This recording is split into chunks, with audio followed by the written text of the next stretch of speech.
Hey gang, Kelvin here. Couple of quick updates, couple of quick things. First and foremost, thank you for again making it this far into our conversation on The Last of Us Part 1 and 2.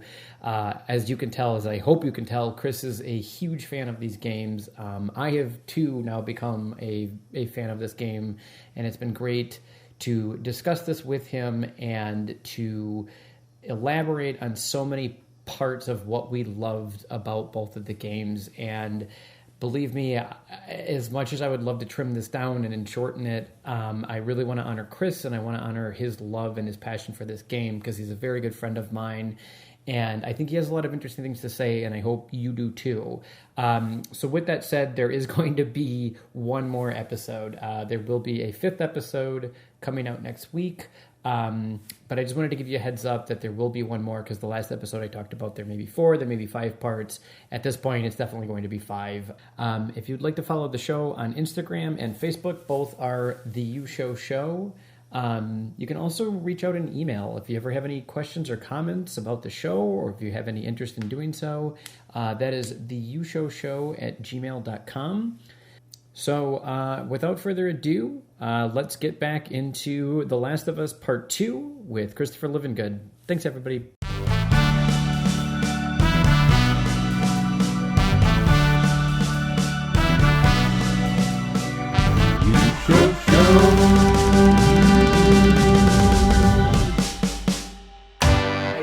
I could imagine, I know there was a lot of people upset about him dying, but I think that it served a purpose, and I think that it goes into the theme of, like, you know, okay, you wanted to play with Joel and Ellie in this game and go on more adventures, and it's like, so did Ellie. Absolutely. If the issue is like making the player vibe with what the character is experiencing, a sense of loss, Naughty Dog could not have crafted a more effective storytelling to, and it's really critical when I hear that criticism of, you know, well, I don't give a shit about, like, Ellie's great or whatever, but I really hated playing Abby, and they didn't have to kill Joel, or he should have gone out in a different way, or he wouldn't have been dumb enough to do what he did, you know, and shack up with a bunch of strangers even for a second. It's like, all you're doing is telling us that you're unhappy. Well, so is Ellie. And so am I, and so is anybody with a heart that played this game. And if you feel real hate in your heart for those circumstances, then the first half of this game is really super duper for you. But very likely the second half is what you and it's just need. Like, it's frustrating, but it's like, here's a hug, and that's what you need. We just need a hug, because that's what grief is, and that's where this game, I think, in terms of storytelling, has done an exemplary job of explaining what grief is, because again, we all react to things differently. You know, some people shell shock and they don't talk and they just turn into a ghost for a few days. Some people stay in bed, some people gain weight, some people lose weight, and these are all normal things that it's okay to go through. And it's a 17-year-old girl who's really, really good at killing people, and you have ways and means. You decide to embark on a 3-day, you know, killing tour de force in Seattle. And if you're going to write a game that's effectively what I think of as the best revenge story ever told, a game about hate. The first game, as Neil Druckmann has said, if the first game is about love, this game is about hate and about the corrosive power of hate. And, you know, that's exactly, if you're going to launch it, you might as well start by absolutely devastating every player character that has ever loved the first game. Oh, and I remember, do you know Cliff Bleszinski? He's big with Unreal. He worked on the Gears of War games. I'm a big fan of those games. I remember in an interview with him when Gears of War 2 came out, he said it perfectly. He was like, you know, if you keep the game too much like the first one, people are going to complain that it's too much like the first one. But if you change it too much, people are going to complain it's not enough like the first one. And I think that when it comes to this media that is so big that is going to reach millions of people, you're not going to satisfy all of them. It's impossible. So you might as well tell the story that you want. And I am very, very, very glad that they did that here. They told the story that they wanted, and they didn't compromise.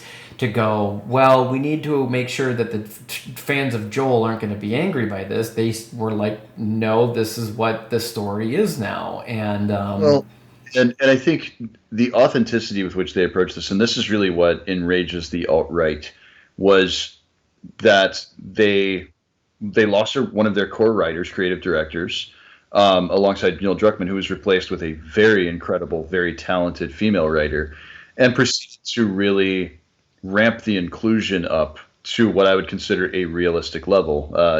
We live in a world that is actually mostly women. So having a few of the main characters that you are playing, in fact, all of them in this case, be women, is not weird when you consider how few times you've played a woman in video games. And having characters be gay, having characters be Jewish, having characters be trans. None of this is bizarre. This is all stuff that exists in the world. If we go through a world-altering pandemic, like right now, those people will exist in the world. And I think deciding to write a story that deals with the world on its own terms and is just as brutal and loving and powerful and multi-hued and sometimes just boringly beatific, that is really the best way to do it. And that has required a level of technology and craftsmanship that I don't think have seen up until this game. With the rage of, sort of the rage against this game after it came out, this was a very, very highly politicized game. There was a outpouring of just, hate speech stew on the subreddit for the game The Last of Us 2 on Reddit, where you can still go to this day and just you wonder where all of these like basement dwelling white power hicks, these like incredible homophobes who just have no exposure to other ways of thinking or operating, where they all go to bitch about a game that came out, I think, almost 2 years ago at this point. And they're all there. And it has become this focus point for the alt-right to kind of shit on inclusivity. And the ironic part is that it's not like they just made Joel come out as trans, as like a queer Baha'i diaper play fetishist who, gets weepy over 1950s rom-coms. They included a thing that was already hinted to in the original game, that Ellie is gay and has interest in women. They included that some women are, especially when they're surviving in the post-apocalypse, might put on some muscle if they work out all the time. And by the way, you can check Abby's reps in the gym where she lives at the WLF Fortress and put up some weight. She is strong. Being married to a very strong wife, I can attest, those are absolutely its numbers. And a muscular woman is hot as hell.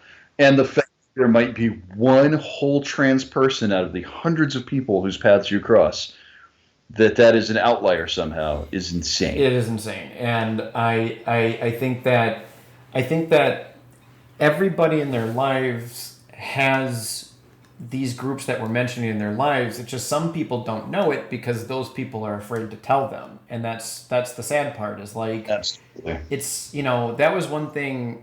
I am a huge fan of Harvey Milk. I thought that he was an amazing man, and the way he went out was super sad. And he used to say that all the time. To the whole gay community was like, you got to go out and tell these people that you are gay, because once you realize, once you humanize the subject and realize that this isn't just people on TV, these are your neighbors, these are your children, these are your friends and your family and the people that you care about, then you realize the normalization of it all. And I that is, to me, very important, because it's just like, people, it's like, when I grew up, nobody was trans. And it's like, no.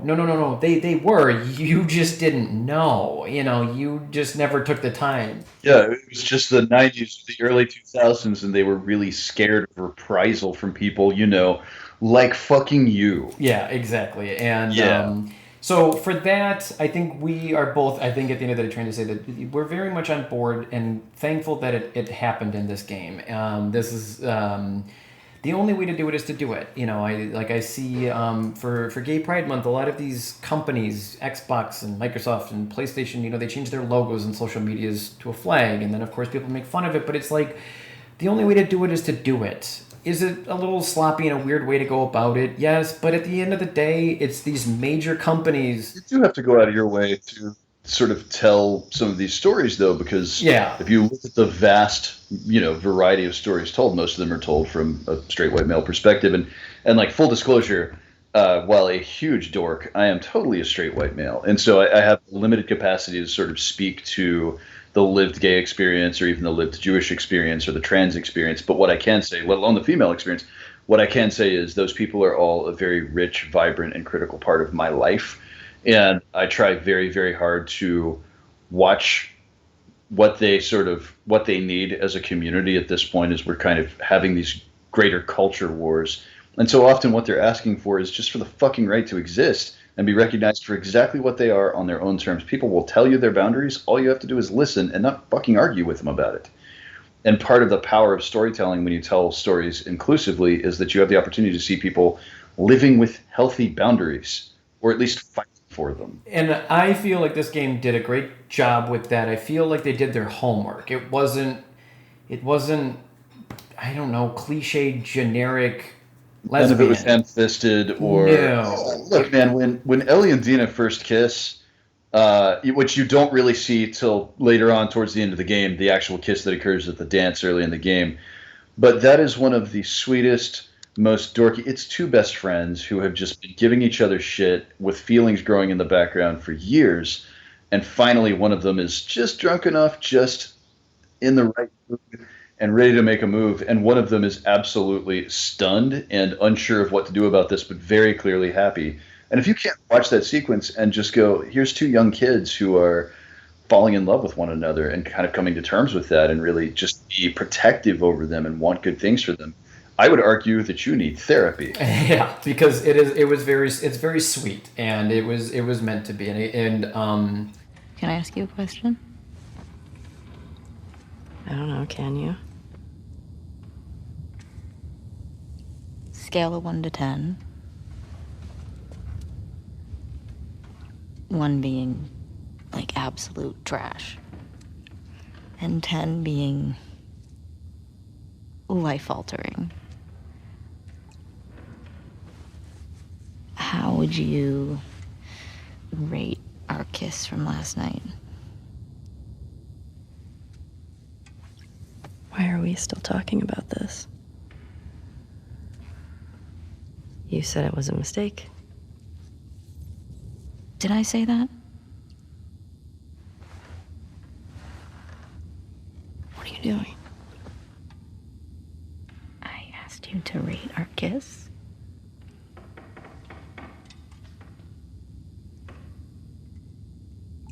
I don't know.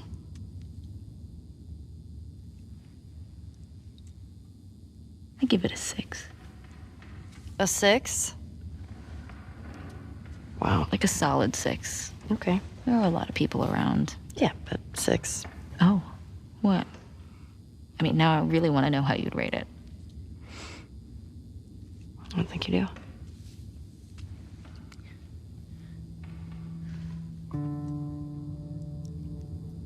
You're infuriating. Have you met you? You make me want to go back outside into that blizzard. No one is stopping you.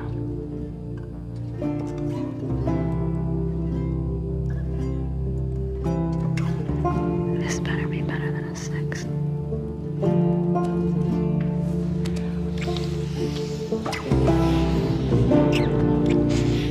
Okay, so now, we forgot to mention, long story short, when Joel is getting tortured, Ellie busts in at the last second to kind of effectively save him, and she is not able to. That's a whole thing. But She wants to. She definitely manages to do a little bit of damage. Almost gets herself killed in the process. But they ultimately, after a quick squabble, the more humane part of the WLF Seattle Washington group decides that she gets to live, but she has to watch Joel receive a fatal blow. And fun fact, another thing that was cut from the game is that, for those who have been wondering, does Joel know when he's looking at Ellie and he opens his eyes for the last time, his just totally shattered face on the floor, and he sees her, does he know that's Ellie? No, he doesn't. He thinks it's his real daughter, and that's his last thought is that there's Sarah, and then Abby drops the killing blow, and we find Ellie waking up, being shaken by Dina, now that they've arrived on the scene, and she obviously is in no fit state. She's been pretty horribly beaten up, and then we fast forward to a few days later, and her and Tommy have a conversation. Nothing's happening.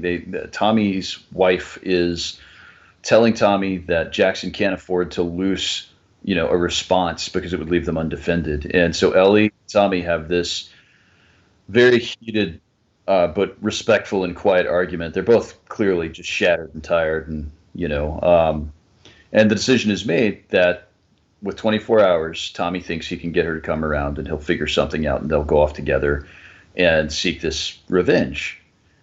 And the next day, Joel's buried, and before she knows it, Tommy's already gone, and she's gone to Joel's house to collect a few things she needs before her and Dina are going to sneak out of Jackson against Tommy's wife's wishes, against Maria's wishes, and she collects the broken watch that Joel's daughter gave to him, and she collects his handgun. And while she's there are various things you can visit and pick up, memories that they shared together, things that fill in the intervening 4 years, some of which you'll be able to go through and play later in little cutscenes as you go through the game, and she remembers these moments. But to me, the thing that I think was by far the most powerful was when she walks into Joel's closet and goes through his jackets and pulls the one he last wore close to her face and just inhales it and puts her forehead against it and sits in that moment. And that is such a thing when you go on the non-toxic Last of Us subreddit. When the game first came out, what I thought was really amazing was that was almost universally a thing for people who had experienced loss, to go into the closets of their loved ones and to pull their clothes tight against their face. And smell is just incredibly powerful as a memory trigger, as an emotional trigger, as a way to process that loss. And so she goes downstairs. Of course, Maria, who is smarter than probably anyone else in the entire game series, is waiting for them. And she lets them know that Tommy has already taken a horse and left. And while she was going to stop them, and she would really like to, that she's really worried her husband's going to get killed. And she asks them to follow him and bring him back safely, come what may. And that is then where, so then that's kind of then the next major of the 4 sections is then, Ellie and Dina, you get on a horse again. Yay! Fucking, I love riding horses in video games. And good horses, dude. I mean, these are maybe not quite Red Dead Redemption 2, which is another really amazing, like Wild West simulator kind of game, but these are some good horses. You ride up to Seattle then on this entire 3-day section of pure revenge, and fueled by the anger of what has happened. You playing as Ellie up into these segments, you feel that anger, and it's, again, in terms of immersion is a big thing for me on games. If I play Metal Gear Solid 5 and I feel like a super sneaky military agent that can go in and plant charges and sneak around and knock people out with my arms, then that's immersion. And if I want to keep doing that, that's good immersion. And this game had great immersion on the you're like a hound on a blood trail. You are going deeper and farther away from your home, out of your comfort zone, into territory that is not familiar for you. It's very Apocalypse Now-esque. It very much reminded me of that, of this, this journey into the heart of darkness, of depths that your character is going to have to go through. If there's anything specific you want to call out, let's definitely talk about it. But I would say that this is then the segment of the 3-day journey where you are finding Abby's crew and you are pecking them off one by one, each one getting more brutal, each one getting more intense, each one getting more real, and that 90210 feeling like we were talking about at the start of the game, the early adult drama has completely faded away, and now we are into Ellie going into territories of torture. Ellie grew up sort of in the care of government systems, going to quarantine zone schools, and really with no parents to speak of. She never really knew her mom. She carries her mom's switchblade, and that's about as much as she really knows about her. So when we look at what Joel meant to her, as fraught as that relationship was, because Ellie is ultimately a very principled person and cannot abide a lie. Joel still was the foundational figure in her life, parental figure in her life, and the only template she had for who to be when things get as dark as they can get. And so she has to effectively, across the course of these 3 days, become Joel and become emotionally distant and willing to torture and willing to go to any lengths to exact that revenge, because it's what Joel would have done for her. I think she actually comes out and says to Tommy very early on before they embark, and she really is framing, she has no concept for what revenge should be, only to know that Joel would have done anything for her in that situation, so she must make herself willing to do anything for him, which is unfortunately a very, very toxic mindset. Joel was, when he did the things that she has only heard about, when he committed these atrocities before they met, he was a very different person, an alcoholic wreck of a man whose heart had been absolutely shattered by the loss of his daughter. And so, this is not a thing that, as fucked up as Ellie might be, she is a fairly optimistic, sweet, jokey 17-year-old girl, apocalypse aside. Again, at the beginning, it's just like it's a buddy movie. Hey, me and my friend, slowly becoming a relationship partner. We're gonna just ride off in the north on this horse. We're gonna have a great old time. We're just gonna meet Abby in a field and kill her, and then we're gonna come home. It's done. It's easy, right? Well, it starts off feeling like it's gonna have one of those sort of Stand By Me kind of moments, and there are sweet moments there, and there are really tense moments there. I think it has one of the things we can't be guilty of doing as straight white males. Let's go ahead and include that Dina is actually a bisexual character. Her prior partner is Korean American chap, I think, and one of Ellie's best friends, and certainly part of their sort of social network in Jackson, and comes into the story later because he is a loyal motherfucker who's sort of life catchphrase. If he had to have like a tramp stamp, it would just say, "My friend's problems are my problems." And they had just broken up when Ellie and Dina were sort of exploring their sort of more romantic side of their friendship. And it turns out that Dina is pregnant. And so by about the start of day 2, she's got morning sickness in earnest and is really not able to join in this revenge adventure. And so what starts off as this sort of very darker than black, Stand By Me style revenge story turns into something much more perilous, because there really is this question of, does Ellie respond to her sense of being a caregiver and a partner and choosing this life despite being totally scared of what that pregnancy could mean, and feeling, although this is never said, I think it's very clear that she's worried that this will lose her chance with Dina, and that Dina will go back to her former partner. And then, finishing the job they set out to do. By the time she figures out that Dina's pregnant, they've killed at least, 2 of the original assailants are dead. And someone else has already gotten up here and started working on them. So they are definitely not alone. And that's a very critical point. So she finds herself at this inflection point by day 2 where she now is a caregiver, and yet still has to, while making sure Dina's okay, finish this job. And one of the stresses I felt in playing the game that I really wasn't prepared for was that there really isn't a right answer there. I mean, I think the right answer is obviously pack up, we're done, we're going home, Dina's pregnant.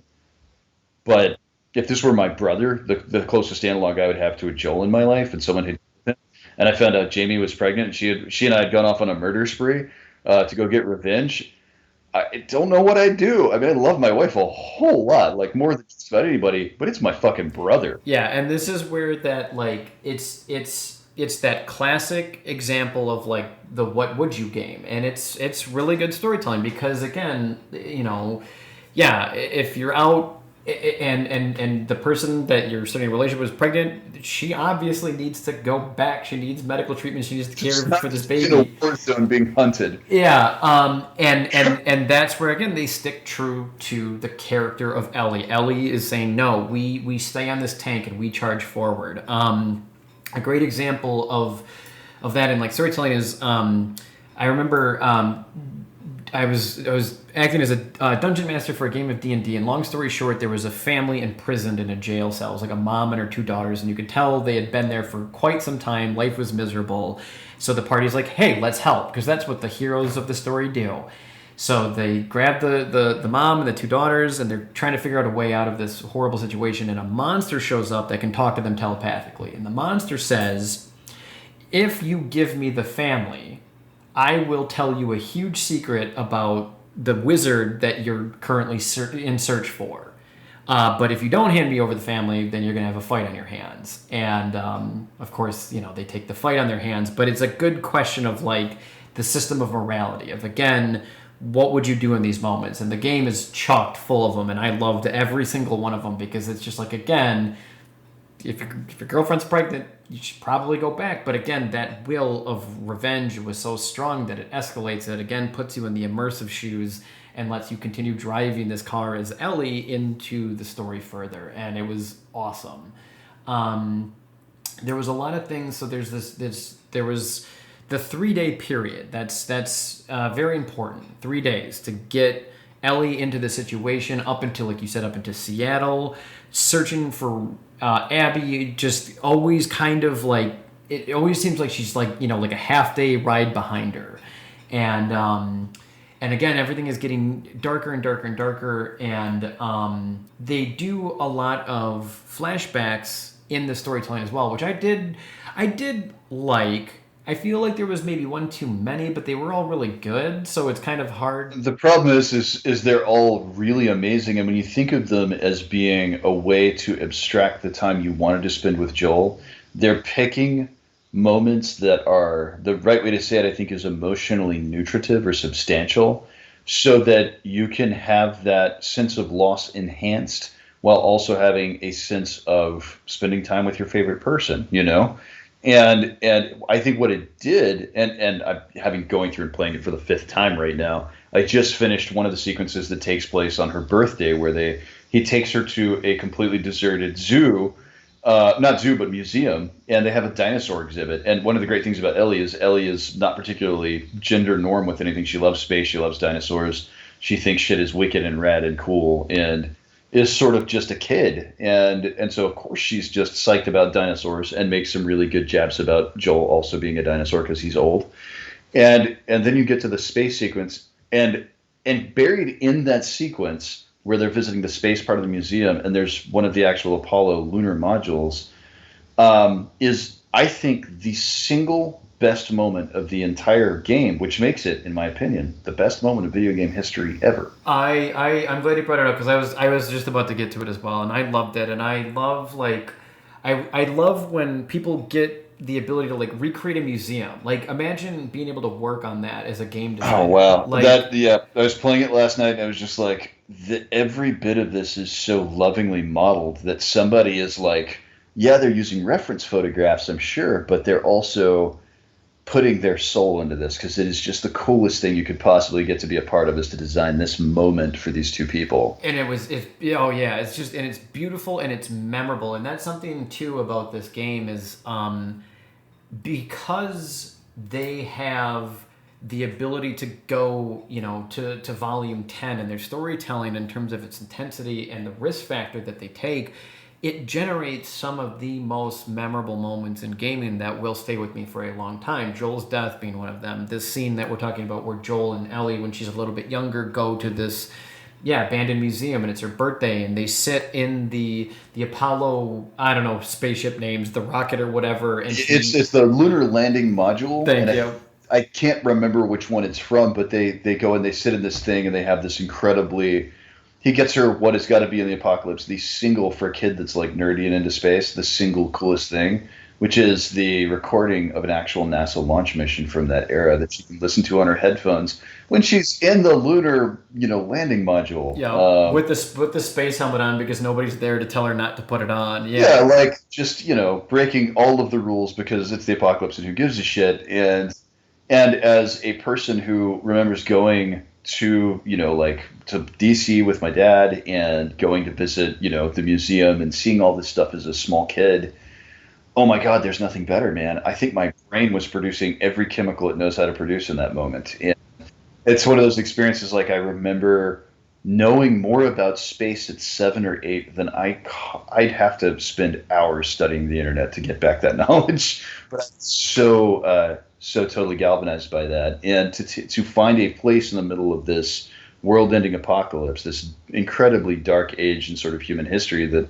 the game's pretense is, to make light at such a level with so much forethought through such a simple gesture, that to me is truly where their relationship is seen maybe the only time at its very best. After you.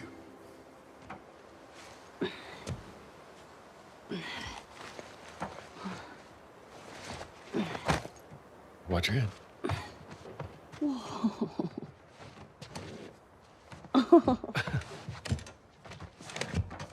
What the heck? Oh! Okay. Wow.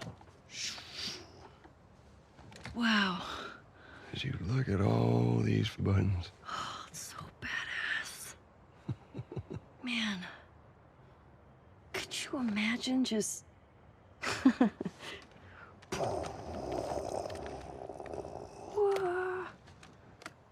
Happy birthday, kiddo. What is this? This is a thing that took a mighty effort to find.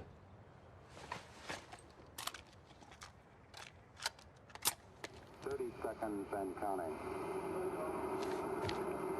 Astronauts report it feels good. T-minus 25 seconds. 20 seconds and counting. T-minus 15 seconds. Guidance is internal. 12, 11, 10, 9. Ignition sequence start. 5, 4, 3, 2, 1, 0. All engine running. Liftoff. We have a liftoff. 32 minutes past the hour. Liftoff on Apollo 11.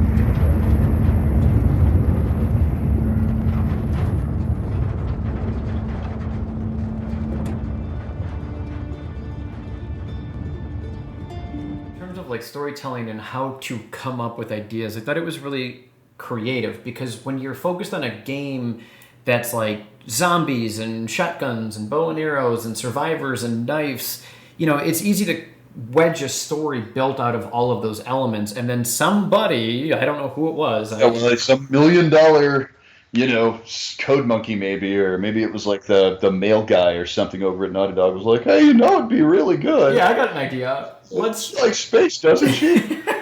What if we go to a museum and somebody was like... I mean, maybe it was Neil Druckmann, but it was probably a room full of people who, while they were crafting this really hardcore Rambo First Blood revenge violence fantasy, the team never forgot that the real drama lives in the nuance, and it lives at the small scale and in the moments. There's this old saying, the music is the space between the notes. This game is a absolutely perfect abstraction or abjuration of that in video game storytelling. It was really well done. It reminds me of Metal Gear Solid 3, another great game. I guess I'm on a Metal Gear Solid kick tonight. The ladder scene. Oh, yeah. You play Metal Gear Solid 3, you're like a soldier in a jungle scenario. It's a whole long story, and you're fighting, you're going through all this hardship, and then there's this fucking part of the game where you just have to climb up a ladder while music plays. It's a really good song, and it's like 2 minutes. You just climb up a ladder, and like every time I get there, dude, I love it, because again, it's just like it gives you a minute to just sit down, think about what happened, think about like how can you play the game better, what can you do differently, and it's like moments like that in storytelling are amazing, because it's like somebody had the idea to be like, hey, why don't we have our character climb up a ladder? Why don't we have our characters visit a museum? Out of the entire stratosphere of, again, everything else, which is zombie survival. And that's really cool. And for that, I love it. Yeah, that was one of my favorite scenes. That fog of war is also influenced very much by the amount of money that's involved in video games. We touched on this a little bit. So video games as an industry, you know, books and television and film combined are dwarfed by video games. And It's the amount of pressure for performance. And we're seeing this now. A lot of the AAA studios are having these massive issues with, what's called crunch, where they just wear their employees down to a nub, 100 hours a week in some cases. The last 6 months of development of these multi-year, in this case, a 7-year development cycle. And so somewhere in there to have the salience of thought to slow down and to utilize our capacity for how we can pre-game how another person will feel about a ostensibly fairly bizarre decision we might make here or there, that is powerful storytelling. Powerful storytelling is not just the words you use or the images. It's preconceiving of the journey you want to take the reader on, or the player on, or the viewer on, and finding completely fresh ways to get there, especially leveraging heretofore new technology. And I think that, like, and we talked about this a little bit, where they've done a really good job then kind of at setting the bar of really trying to say, like, look at what you can do, like, I'm going to be 100% honest, I couldn't tell you one story element from a Call of Duty game. I'm not shitting on those games, I'm just being honest. Like, I think someone named Wash gets killed and somebody's sad about it. I can't remember. Yeah, there's a dude named Soap somewhere. Yes, Soap. McTavish. And that's where, like, again, it's like, if you're going to be investing millions of dollars in these games, like, these are things that do have to be considered. I think the level and the elevation of where we're at, especially in 2021, like, I kind of expect more out of games in a lot of ways, especially a lot of modern games. A lot of them feel the same. We've played 12 Assassin's Creed games now. I don't even know. I'm making that number up. I don't even know. It's fucking too many. That's what I know. Played 100 Call of Duty games. We played Battlefields now, and it's just like, stop selling us the same product. Elevate your game creation process. And I feel like The Last of Us 2 really fought tooth and nail to, like, push that boundary as far as humanly possible. And I played this right on the heels of Santa Monica Studios coming out with a game called God of War, which was previously a big dumb action RPG where you play, a erstwhile god of war beating up the gods of Olympus and generally being a badass and sleeping with hoes. And Santa Monica Studios completely turned that on its head and created this very visceral, very quiet, meditative story about fatherhood out of it. And I was really impressed, and I thought, that is such a complete reimagining, and it was a fantastic game. No one can take anything away from Santa Monica Studios. They did good work. And then, like, a couple months later, The Last of Us 2 came out, I think. And I remember it took me, like, 6 months to remember that God of War existed at all, period. Because it was such a monumental leap over what was already a high watermark. And so, outside of enthusing about these games, I think the thing that we're trying to translate is that there isn't just 3 memorable main characters. There's an entire supporting casting, and we touched on voice actors, but you've got some really talented people in there, some of which are from, you would have seen in Westworld, some of which you would have seen in, what is the name of the show? In some of the Marvel Cinematic Universe, and people who are able to produce a performance with very, very little spoken dialogue in some cases that tells you exactly who they are and what kind of opposition they are to each other. And I think one of the things that the game does really well is creating new allies in the void of lost allies. So we're Ellie. We're mowing down WLF and members and Abby's friends. You end up going solo. You run into your girlfriend's baby daddy, who has come because his friend's problems are his problems, much to his dismay later, because he gets shot in the face. He gets shot in the face. We've also got Tommy. Tommy's now back. Tommy's running amok over these motherfuckers, just sniping people. The band is back. Yeah, the band's back in town. The band is all back together. And through some carnage you'll actually come across, because you actually end up getting to see the other side up close and personal, Tommy has been really just pouring on the poison on these motherfuckers. And so you all end up reconvening in this theater in downtown Seattle, at which point, in a moment where the decision has been made that because Dina's pregnant, because everyone has gotten this far and is still alive, they're all going to pack up and hightail it back to Jackson. Yeah, it's time to go. And I really quick, I can tell that the director is like a huge fan of film, and I love that. Then the headquarters that they're hunkering down and camping in is a movie theater. I love that. That's just like him being like, I love movies. Of course they're gonna sleep in a movie theater. But so yeah, they're like chilling. They're ready to go, and yeah, and they were unable to find Abby out of all of this. So the frustration is through the roof, and Ellie, in one shape, form, or another, I think she's looking for Tommy, and she comes into a room, and Abby has him at gunpoint. She's grabbed him, gunpoint. A fight ensues. Dina's ex-boyfriend, I already forgot his name because I'm terrible with names. Yeah, he takes one to the face. So he's dead. He's out. Jesse, thank you. Yep. I'm just terrible with names. It's not because he's not memorable. I'm terrible with names. No. And so he's gone. Dina's in bad shape, and here's Abby, and Ellie and Abby are now face to face, and we do something that I know was as impactful to you as it was to me. Was we then shift and we go back 3 days, exactly like we did with Ellie. We go back 3 days. So we have with Abby a pause there. Mm-hmm. Abby is accompanied by a random shaved head child with a bow. Proceeds to shoot Jesse in the face unceremoniously, and also shoot Tommy in the face unceremoniously, and then is getting ready to put the spurs to Ellie when we shift. So you are left with a what? No, absolutely not. What the fuck? I mean, and in playing this, I am like cold sweating. I am so fucked up about it. And then you are Abby, and you are waking up in your bunker on Seattle day one. Day one, similar to, again, the 3-day process of how Ellie got here. And this is one of many parallels that we will find between Ellie and Abby.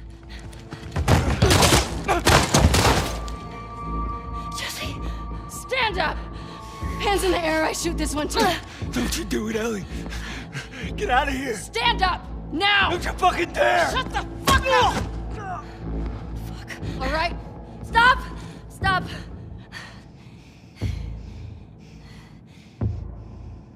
Toss your weapon. Toss your weapon! Fuck. No. I know why you killed Joel. He did what he did to save me.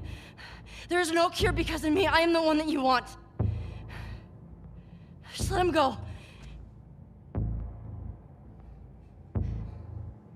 You killed my friends.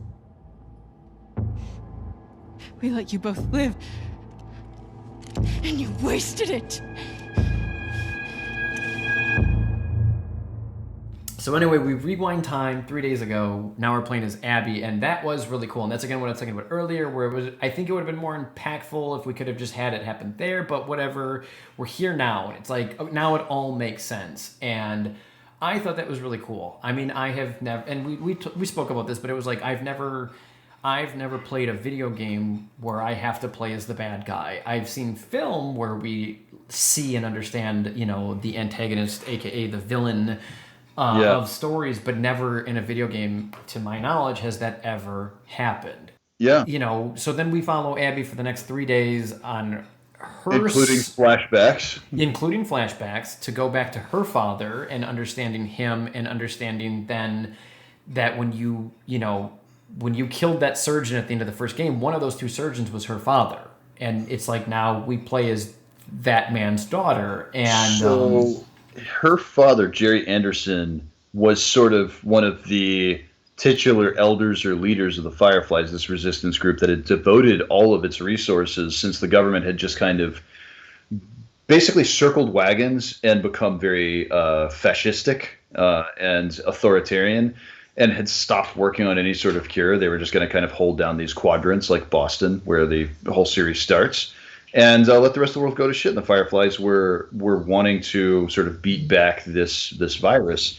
And Jerry Anderson was one of the last sort of functionally effective neurosurgeons who was around. And, obviously one of the big things that happens when you have a giant viral outbreak of zombies is the ground zero is very most often whatever local hospital there is. And so we can assume that Jerry Anderson might be the last American neurosurgeon for all intents and purposes. Exactly. And it's then it really puts that weight of the ending of the last game into your hands to understand that, again, these were people, but you understand Joel, but you understand, hopefully you understand Abby's perspective as you go through this, that her tale of revenge, which you have just spent, quote unquote 3 days with Ellie, that's what she had as well, and that's where she was at the start of the game. And so there's these parallels between Abby and Ellie, and I that's like, oh man, I ate that shit up. I love it, because it's just like, sometimes our enemy is sometimes people that are very much like us, and that is hard for all people, myself included, to understand. And so for the game to be able to show you this and to like talk about it is pretty dope. So there's flashbacks, and there's a lot of like really cool nuance that again shows that these two people under circumstances would probably, like, I feel like they would probably be like best friends, maybe not best friends, but like really good friends under different circumstances. This is the thing. This is something that I only recently started even considering, is that under different auspices, these two women who are both just incredible survivors, in Abby's case, is deeply well read and is a very considered person, and obviously a very highly intelligent person who has owned her body into an absolute weapon. Through her experiences has been really galvanized. And then you have Ellie, who is perhaps a slipperier fighter, and certainly a smaller overall human being, is an equally deadly but incredibly considered, more internal, more empathetically aware person. Abby shows like no ability to really emotionally get along with others, and I think that would have actually suited Ellie just fine. So I think if we put it in D&D stats, like, yeah, Ellie would be like, a +3 on Dex, and Abby would be like a +3 on Strength. Yeah, so Ellie's a straight up like, bow rogue, and Abby is a barbarian in the strictest of terms, or maybe like a classic sword and board fighter, but who's just, found a club she really likes. And I think like, watching, one of the things that's starkest is the difference in playstyle. We got a taste of that with Joel and Ellie in the first game, where Joel is heavier, more physical, the way the camera moves around, the blows he delivers has more force behind it, whereas Ellie is more snake-like and tends to kind of carve little pieces out of things and is more sort of liquid in her movements. And when you get into playing as Abby, one of the things I really love is that, again, you get to play a little bit of Joel again. She's probably 5'9". I'd call her 165-ish, and just all plate muscle. I mean, she clearly moves heavy iron. She's a piece of farm equipment. She can pull a cheese cart any day. So, she's built for war, and it feels like it. And that is a really wonderful thing to get to play as a female character who has spent time really honing her abilities. She's so kinetic, and in the ways that she's heavy with this just very linear, deadly intent. It's a hell of a lot of fun to play as Abby, and in fact, probably more fun, in my opinion, than playing as Ellie. Yes, and in terms of like a quote-unquote video game experience, yes, I would agree, because you get, I think, a little bit more in terms of options of how you want to play, and you feel like surviving's a little bit easier as Abby. Flash forward really quickly into the story, when you go back to Ellie and you have to go to, I think, California, I actually found myself dying a lot because I was so used to playing as Abby. To go back to Ellie was kind of funny. I had to kind of reset my brain a little bit. But anyway, so then, yeah, we're in these 3 days of, again, then Abby's perspective, and I find there's like a lot of parallels. Like one thing is like, Abby has issues of like commitment and love and relationships, something Ellie also very much has. They're part of a tribe and a community that they're just trying to serve their purpose to make said community as good as humanly possible. Moral justifications to get there that are very similar also. There's that tendency in any authoritarian group to create an outsider and sort of heap your problems on the shoulders of the outsider, because it's a very little emotional cost to you to do so. And we obviously see this played out through history many, many times, but people do it in high school, So it's no surprise when, all bets are off and one side has guns. that perhaps the cult-like Seraphites who live on Vashon Island just across the water sort of become a target of derision for their encroachment into the WLF territory. Yes, and then so then in this 3-day story through Abby, we then find out this like this rival gang, this rival territory, this rival tribe community. They call them the Scars, but that's intended to be like a slur.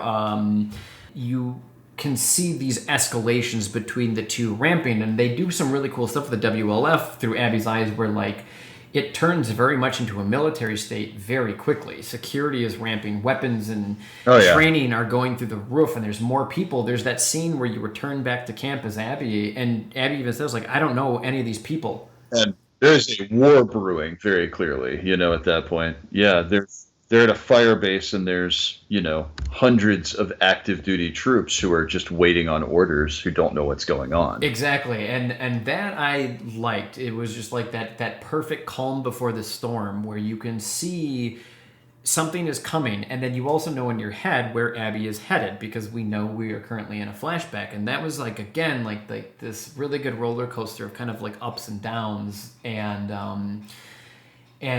And so I know I'm skipping over a ton here, but we meet Lev. I loved Lev. I thought Lev was awesome. We meet Lev, and so Abby, is basically being told by, so the leader of the WLF is a guy named Isaac Dixon, who's an old Marine veteran who, when the world came to its ends, and the government tried to exercise the same sort of border control and absolute authoritarian control. The WLF was a community sort of resistance group, and as resistance fighters, he's the last of the original sort of veteran leaders of that Washington Liberation Front. And so he sort of exerts a complete control over the WLF, and he basically has told Abby that her ex-boyfriend and best friend Owen has gone missing, and that she's not supposed to do anything about it because he's apparently gone missing after icing one of his fellow soldiers and making a run for it. So he's turned tail, and she, talks to her other best friend Manny, and decides that her loyalty to her fellow sort of Firefly survivors sort of supersedes those orders and goes off on her. And his last known location was closer to sort of the Vashon Islands territory. And in hunting for him, she ends up coming across two wounded Scars, or two Scars who are being compromised, being actually, we would assume, tortured to death by other Scars. And she is able to intercede, and they are able to intercede on her behalf, sort of all in the same moment, and they sort of save each other. And in that moment, then they are set upon by the infected, and they have to kind of get out alive together. So we meet Lev and Yara, and Lev and Yara are, again, brilliantly played by two amazing Asian American voice actors. And we assume there's a large Korean population in this sort of Seattle Pacific Northwest area, although there certainly are other extant communities as well. And they have been living on Vashon Island, sort of like all the rest of the Seraphites, eschewing all modern technology and living off the land, and sort of forming their own religion based around their founder, and who they speak about in hushed tones. And they're sort of mortal enemies. Abby is Isaac's #1 Scar killer. It's who she is. And so when her back's against the wall with these two other people, and her friends are dying all around her, and she doesn't really recognize Isaac or his motivations anymore, they find themselves in a situation where Yara is horribly wounded with a hammer by her own Seraphites, who basically broke her arm with a hammer, creating compartment syndrome. And they don't align initially.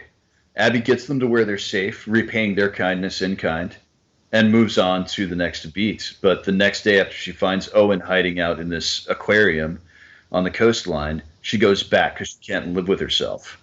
And she decides that she has to do something to kind of even the odds, to balance the scales.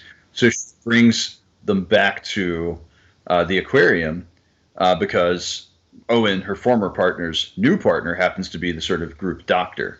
And this sets off, I think, the best mission of any video game ever, which is they don't have the tools they need to operate on a compartment syndrome case, So they have to send her to Seattle's Central Hospital, which is a absolute cesspool of infected, and is actually ground zero for Seattle's infection. And what this means is that for the first time, you've seen sort of different kinds of infected depending on the age of how long this zombie has been infected. It may be pretty much sort of like a person, or it may have its head split open with fungus pouring out and be blind and hunt by sonar effectively. Or it might even be some big, overridden with fungus, giant brute Hulk that can snap your head clean off. But what you've never seen before is what happens when a whole bunch of them are allowed to grow in a tight space together. And in the plague times, when rats were, sort of drowned by the thousands, occasionally you would find rats that their tails had become twisted together, and these were known as rat kings. So the name for this boss that you end up fighting, which is really a number, I've never finished the count, but I think it's 8 or 9 different infected all grown together as this giant animated Hulk, is the Rat King. Yeah, this amalgamation of just it's so gross. Putrid grossness is just been sploshed together into one creature. You to like 1 feet above, like they bypassed the Uncanny Valley thing. The facial animations for the characters are great. World looks incredible, but man, they really focused on being as gross as possible with this Rat King. It is hard to look at. There was one thing I noticed when I started the game. You go to new game, and right there gives you like your difficulty options, and then there was the one option for the survival mode, which is 1 death and you're done. The whole game is done. You got to start all over again. And when I was fighting that monster, it's the Rat King, I didn't know that was its name. I was thinking about that. Like, man, if I was playing that right now, like, I'd be 1,000,000% done at this point. Like, that was a pretty good boss fight in terms of again, gamifying all of this. I really enjoyed that section. And yes, the descent to get to there, it's just getting grosser and more bizarre, and there's like bodies that are effectively like growing out of the wall because it's where they died and the fungus is now taking over. And again, it's that theme, that idea of like, okay, WLF members are hunting scars on the surface, and Ellie's getting revenge on Abby, and there's fighting, and there's wars about to break out, and underneath all of that is just this most terrifying, disgusting, horrendous thing just secretly growing and not caring nor concerned about anything that's going on in the human world. And I love that idea, that again, that's like, put down your petty squabbles and realize the real threat sometimes is something that's right under your nose. Yes. Thank God. Get ready to celebrate.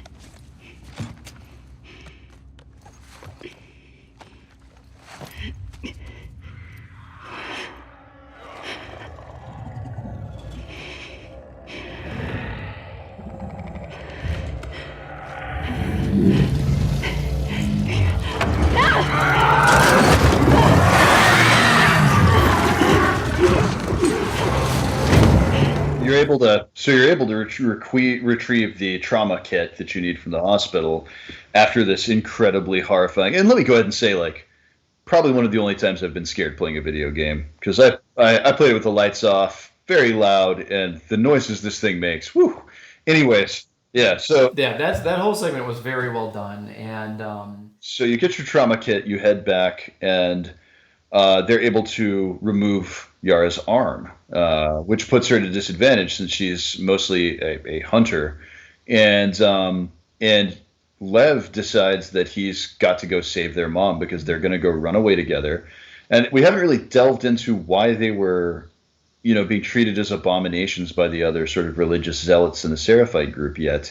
And that doesn't become clear, but Lev sort of intimates in an overheard argument in the aquarium that their mother certainly would not approve of Lev's choices.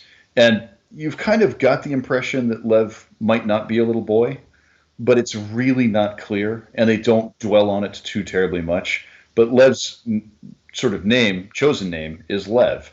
That is not, however, Lev's known name. And as you go off hunting with Lev, it becomes clearer and clearer that Lev has decided Lev doesn't want to be some village elder's wife and instead wants to live as a man and be a hunter just like his sister Yara. And I find that to have been one of the most sort of, we talk about these things like, okay, it's so courageous that they did this. It really is. And it's courageous from the standpoint of you run the risk when you're dealing with sort of emergent communities, and these are communities that have always been here, but they're emergent to the greater society. When you're dealing with billion-dollar franchises, of taking heat if you do things the way they need to be done, which is with respect and sensitivity and honesty, and don't downplay the uglier features of what that would be like as a personal lived experience. So Lev just absolutely, the voice actor, the writing, the animation, really floored the hell out of me. Partially because Lev is so likable and is just a good kid and is, and in the short time you come to know Lev, goes through so much hardship and still is the age roughly that Abby was when Joel met her. That sort of 13, 14 range, which sort of completes the Ouroboros of Abby really being a placeholder for Joel, and Lev, this young man that you've sort of saved, becoming a placeholder for Ellie. And what that does is it syncopates the empathetic beat so that through the sensitivity and the openness, that the empathetic opening that Abby offers to Lev, because she really has no foundations or family left after this first 2 days, Lev becomes her family. Yara is killed in an exchange during a war between the Seraphites and the WLF by Yara before she's summarily filled full of holes by his soldiers. And they're able to escape. And one of the things that I thought really made Abby's character finally stick for me in playing it was where Lev is so angry. His sister's just been killed by the Washington Liberation Front, which Abby is technically a part of. And he lashes out at her, and she grabs him and says, "You're my people." And if you don't feel anything about that, I've played this game 4.5 times now. I have goose pimples just saying that line. And it's a game that's about revenge, but that it's like I almost feel like it's like revenge is easy, acceptance is harder. That's kind of my takeaway, is that under any other circumstance, because again, these scars and the WLF, they're fighting and they're killing each other left and right. If Abby had met, Yara and Lev in different circumstances, she probably would have murdered both of these people. And now Absolutely. She has become not only best friends, but similar to Joel and Ellie, a family relationship is blossomed and born out of that. And it's really good storytelling. It's easier to hate. It's easier to wish death. It's easier to say and take those approaches to life instead of sitting here and saying, I'm going to really try to understand an opposition to me. And it's also, too, it goes into, again, like, you were talking about Owen's kind of girlfriend in the moment. She's the doctor. She's helping out Yara. And they're then giving Abby shit about it.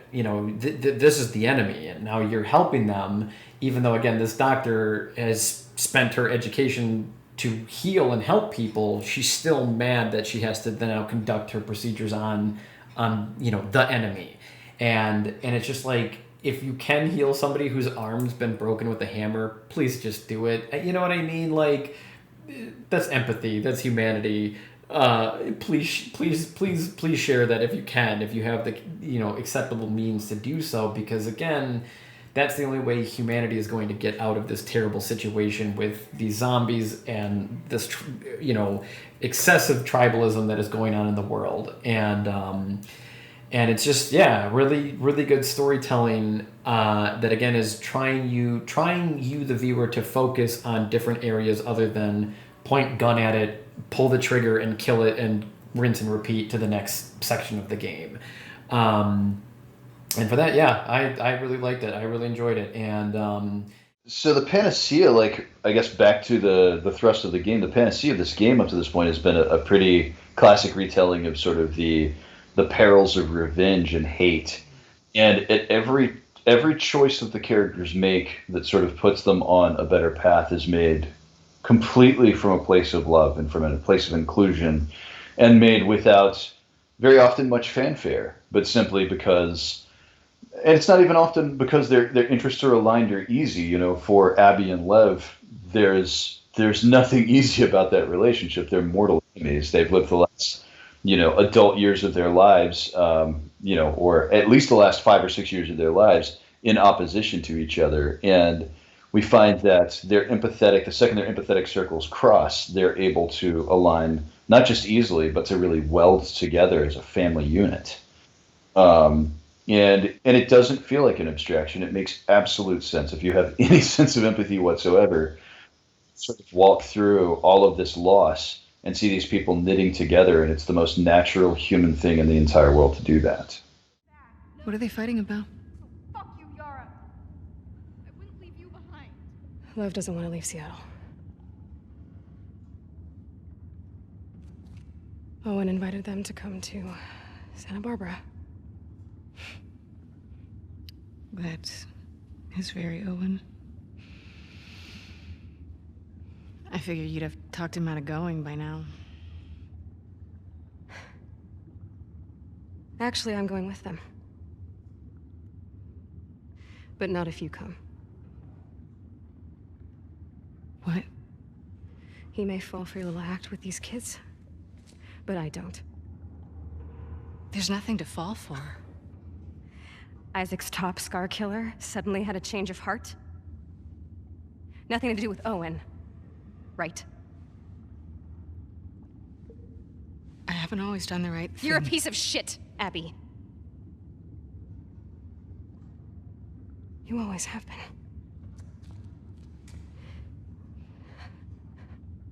I'm done with you. You want to do right by these kids? Get out of their lives before you screw them over too.